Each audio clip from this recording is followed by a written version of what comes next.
ನಮಸ್ಕಾರ ಸಮುದಾಯ ಟಿವಿಯ ವೀಕ್ಷಕರೇ, ಬೆಂಗಳೂರಿನ ಶೇಷಾದ್ರಿಪುರಮಲ್ಲಿ ಇರ್ತಕ್ಕಂಥ ಕರ್ನಾಟಕ ಕೊಳಗೇರಿ ಮಂಡಳಿ ಏನಿದೆ ಸ್ಲಮ್ ಬೋರ್ಡಲ್ಲಿ ಇವತ್ತು ವಿಶೇಷವಾದಂಥ ಒಂದು ಸಂಚಲನಾತ್ಮಕ ವಿಷಯ ನಡೆದಿದೆ. ಏನಪ್ಪ ಅಂತಂದರೆ, ನಮ್ಮ ದೇಶದ ಭವ್ಯ ಬುನಾದಿ ಅಂತ ಇರ್ತಕ್ಕಂಥ ಸಂವಿಧಾನವನ್ನು ರಚನೆ ಮಾಡಿದಂಥ ಬಾಬಾ ಸಾಹೇಬ್ ಅಂಬೇಡ್ಕರ್ ಅವರ ಒಂದು ಮಹೋನ್ನತವಾದ ಪುತ್ಥಳಿಯನ್ನು ಸ್ಥಾಪನೆ ಮಾಡಿದ್ದಾರೆ.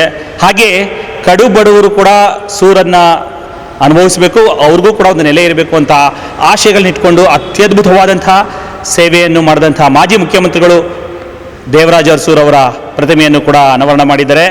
ಕರ್ನಾಟಕ ಕೊಳಚ ಮಂಡಳಿಯ ಏನು ಅಧ್ಯಕ್ಷರಿದ್ದಾರೆ ನಮ್ಮ ಪ್ರಸಾದ್ ಅವರು, ಆಮೇಲೆ ನಮ್ಮ ವಸತಿ ವಕ್ಫ್ ಹಾಗೂ ಅಲ್ಪಸಂಖ್ಯಾತರ ಕಲ್ಯಾಣ ವ್ಯವಹಾರಗಳ ಸಚಿವರು BZ ಜಮೀರ್ ಅಹಮದ್ ಖಾನ್ ಅವರು ಬಹಳ ಒಂದು ಮುತುವರ್ಜಿಯಿಂದ ಸಂವಿಧಾನವನ್ನು ಗೌರವಿಸುವಂಥ ವ್ಯಕ್ತಿಗಳಾಗಿದ್ದಾರೆ. ಅಂಥವರ ಒಂದು ಅಮೃತ ಹಸ್ತದಿಂದ ಇವತ್ತು ನೋಡಿ ಈ ಮಂಡಳಿ ಒಂದು 50 ವರ್ಷ ಪೂರೈಸಿದ ಸುಸಂದರ್ಭದಲ್ಲಿ ಬಾಬಾ ಸಾಹೇಬ್ ಅಂಬೇಡ್ಕರ್ ಅವರ ಒಂದು ಚಿನ್ನದ ರೀತಿಯಲ್ಲೇ ಕಾಣುವಂತಹ ಒಂದು ಪುತ್ಥಳಿಯನ್ನು, ಹಾಗೆ ಸಮಾಜಕ್ಕೆ ಸಮಾಜವಾದವನ್ನು ತೋರಿಸ್ಕೊಟ್ಟಂತಹ ದೇವರಾಜ ಅರಸೂರ್ ಅವರ ಪ್ರತಿಭೆಯ ಪುತ್ಥಳಿಯನ್ನು ಕೂಡ ಅವರು ಅನಾವರಣಗೊಳಿಸಿದ್ದಾರೆ. ನೋಡಲಿಕ್ಕೆ ಎಷ್ಟು ಸುಂದರ ಅಲ್ವಾ? ಇವರೆಲ್ಲರ ಆದರ್ಶಗಳನ್ನು ಮುಂದಿನ ಪೀಳಿಗೆ ಅಳವಡಿಸ್ಕೊಳ್ಬೇಕು. ಇಂಥ ಮಹನೀಯರು ಮಾಡಿದಂಥ ಆದರ್ಶಗಳನ್ನು ಯುವ ರಾಜಕಾರಣಿಗಳು ಕೂಡ ಅಳವಡಿಸಿಕೊಂಡು ಸಾಮಾಜಿಕವಾಗಿ ಏನಾದರೂ ಮಾಡಿದ್ರೆ ಮುಂದಿನ ದಿನಗಳಲ್ಲಿ ಅವ್ರಿಗೂ ಸಹ ಈ ಗೌರವ ಸಿಗತ್ತೆ ಅಂತ ನಾನಾದರೂ ಭಾವಿಸ್ತಾ ಇದ್ದೇನೆ. ಸಮುದಾಯ ಟಿವಿಯ ಉದ್ದೇಶ ಇಂಥ ಒಳ್ಳೆಯ ವಿಚಾರಗಳನ್ನು, ಸಾಮಾಜಿಕ ಆದರ್ಶಪ್ರಾಯ ವಿಚಾರಗಳನ್ನು ತಲುಪಿಸುವ ಪ್ರಯತ್ನ.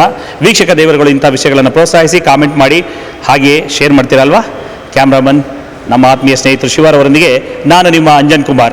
ನಮಸ್ಕಾರ ವೀಕ್ಷಕರೇ, ಅತ್ಯದ್ಭುತವಾದಂತಹ ಸಾಮಾಜಿಕ ಕಳಕಳಿ ಆಡಳಿತ ನೀಡ್ತಾ ಇರ್ತಕ್ಕಂಥ ವಸತಿ ವಕ್ಫ್ ಅಲ್ಪಸಂಖ್ಯಾತರ ಕಲ್ಯಾಣ ಸಚಿವರು ಎಲ್ಲ ಧರ್ಮಗಳನ್ನು ಸಮಾನವಾಗಿ ಸ್ವೀಕರಿಸಿ ಸಮಾನವಾಗಿ ಗೌರವಿಸುವಂಥ ಮಾನ್ಯ BZ ಜಮೀರ್ ಅಹಮದ್ ಖಾನ್ ರವರು ಈ ಕರ್ನಾಟಕ ಕೊಳಗೇರಿ ಅಭಿವೃದ್ಧಿ ಮಂಡಳಿಯ ಒಂದು ಏನು 50 ವರ್ಷ ಪೂರೈಸಿದ ಸುಸಂದರ್ಭದಲ್ಲಿ ಸಂವಿಧಾನ ಶಿಲ್ಪಿ ಬಾಬಾ ಸಾಹೇಬ್ ಅಂಬೇಡ್ಕರ್ ಅವರ ಮತ್ತು ಮಾಜಿ ಮುಖ್ಯಮಂತ್ರಿಗಳು ಮಂಡಳಿಯ ಸ್ಥಾಪಕರು ಆಗಿರ್ತಕ್ಕಂಥ ದೇವರಾಜ ಅರಸೂರ್ ಅವರ ಪ್ರತಿಮೆಗಳನ್ನು ಅನಾವರಣೆ ಮಾಡಿದ್ದಾರೆ. ಎಂಥ ಅದ್ಭುತವಾದ ಕೆಲಸ ಅಲ್ಲ? ಅಂಥ ಮಹನೀಯರನ್ನು ನಿಜವಾಗ್ಲೂ ಈ ರೀತಿಯಲ್ಲಿ ಸ್ಮರಿಸ್ಕೊಂಡ್ರೆ ನಾನಾದರೂ ಭಾವಿಸ್ತೇನೆ ಅರ್ಥಪೂರ್ಣವಾಗಿರುತ್ತೆ ಅಂತ.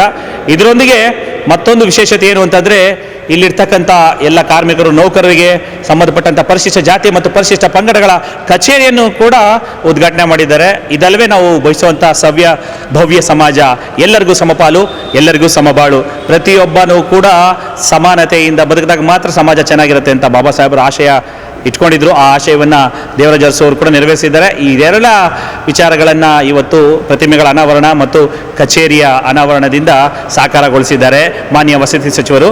ಇಂಥ ಮಗದಷ್ಟು ವಿಚಾರಗಳನ್ನು ತಲುಪಿಸುವ ಪ್ರಯತ್ನ ಸಮುದಾಯ ಟಿವಿ ಮಾಡ್ತಾ ಇರುತ್ತೆ. ಅಲ್ಲಿವರೆಗೂ ನೋಡಿ, ಪ್ರೋತ್ಸಾಹಿಸಿ, ಕಾಮೆಂಟ್ ಮಾಡಿ. ಕ್ಯಾಮ್ರಾಮನ್ ಶಿವಾರ್ ಅವರೊಂದಿಗೆ ನಾನು ನಿಮ್ಮ ಅಂಜನ್ ಕುಮಾರ್. ನಮಸ್ಕಾರ.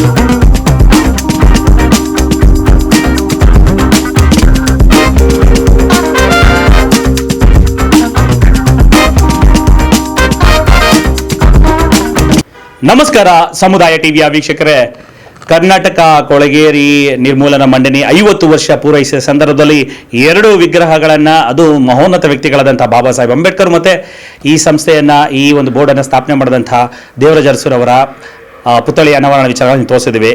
ಇದರಲ್ಲಿ ಮತ್ತೊಂದು ವಿಶೇಷತೆ ಏನು ಅಂದರೆ, ಇದೇ ಒಂದು ಕರ್ನಾಟಕ ಕೊಳಗೇರಿ ನಿರ್ಮೂಲನಾ ಮಂಡಳಿಯ ಒಂದು ಏನು ನೌಕರರಿದ್ದಾರೆ, ಆ ನೌಕರರ ಪರಿಶಿಷ್ಟ ಜಾತಿ ಪರಿಶಿಷ್ಟ ಪಂಗಡಗಳ ಒಂದು ಸಂಘದ ಕಚೇರಿಯನ್ನು ಕೂಡ ಉದ್ಘಾಟನೆ ಮಾಡಿದ್ದಾರೆ. ನೀವು ನೋಡ್ಬೋದು, ಬಾಬಾ ಸಾಹೇಬರ ಚಿತ್ರದೊಂದಿಗೆ ಸಂವಿಧಾನ ಪೀಠಿಕೆಯನ್ನು ಆಂಗ್ಲದಲ್ಲೂ ಮತ್ತು ಕನ್ನಡದಲ್ಲಿ ಎರಡರಲ್ಲೂ ಕೂಡ ಇಟ್ಟು ಪೂಜೆ ಮಾಡಿದ್ದಾರೆ. ಭಗವಾನ್ ಬುದ್ಧರನ್ನ ಕಾಣಬಹುದು. ಭಗವಾನ್ ಬುದ್ಧರನ್ನು ಕೂಡ ಪುಷ್ಪಾರ್ಚನೆ ಮಾಡಿಟ್ಟಿದ್ದಾರೆ. ಆಮೇಲೆ ಜ್ಯೋತಿಯನ್ನು ಬೆಳೆಸಿದ್ದಾರೆ. ಜ್ಯೋತಿ ಅಂತಂದ್ರೆ ಇದು ಜ್ಞಾನದ ಜ್ಯೋತಿ.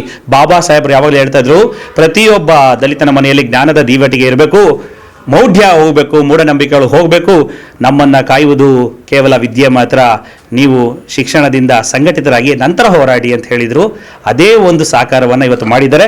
ಈ ಒಂದು ಕಚೇರಿಗೆ ನನ್ನ ಪ್ರಕಾರ ಬಹಳ ಸಂಪೂರ್ಣ ಸಹಕಾರ ಕೊಟ್ಟಿರ್ತಕ್ಕಂಥವರು ವಸತಿ ವಕ್ಫ್ ಹಾಗೂ ಅಲ್ಪಸಂಖ್ಯಾತರ ಕಲ್ಯಾಣ ವ್ಯವಹಾರಗಳ ಸಚಿವರು BZ ಜಮೀರ್ ಅಹಮದ್ ಖಾನ್ ಅವರು ಈಗಾಗಲೇ ದಲಿತರ ಪರವಾಗಿ ಮತ್ತು ಎಲ್ಲ ಅಹಿಂದ ಪರವಾಗಿ ಭಾಳಷ್ಟು ಹೋರಾಟಗಳು ಮಾಡ್ತಿದ್ದಾರೆ, ಭಾಳಷ್ಟು ಸುಧಾರಣೆಗಳು ತರ್ತಿದ್ದಾರೆ, ಭಾಳಷ್ಟು ಸಹಾಯಗಳು ಮಾಡ್ತಿದ್ದಾರೆ.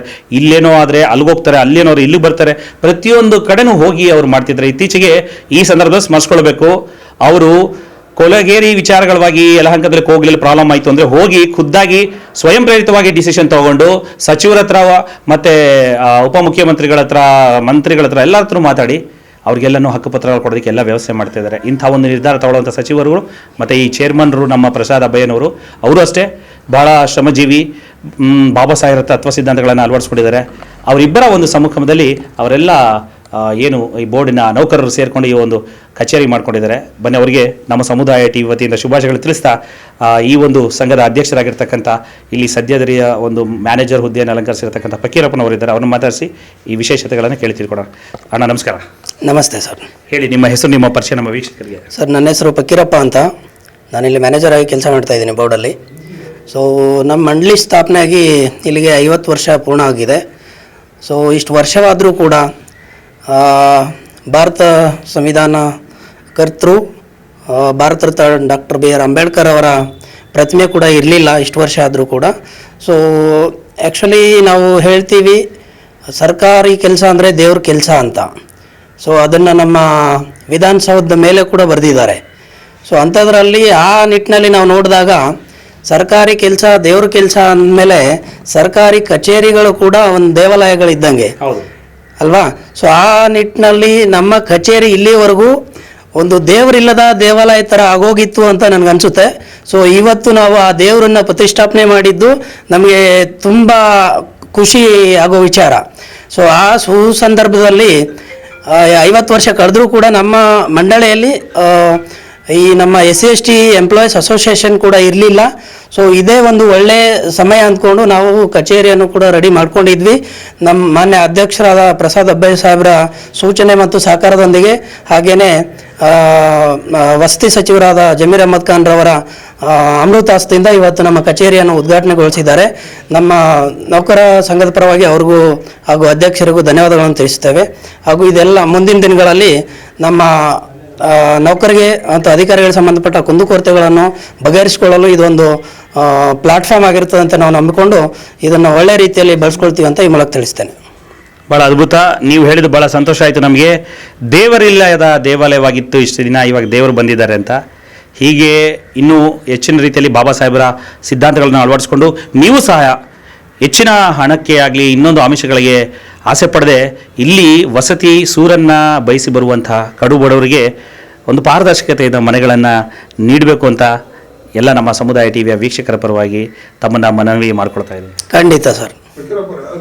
50ನೇ ವರ್ಷ ಪೂರ್ಣಗೊಳಿಸಿ ಅದನ್ನು ಹೇಳ್ಬಿಡಿ.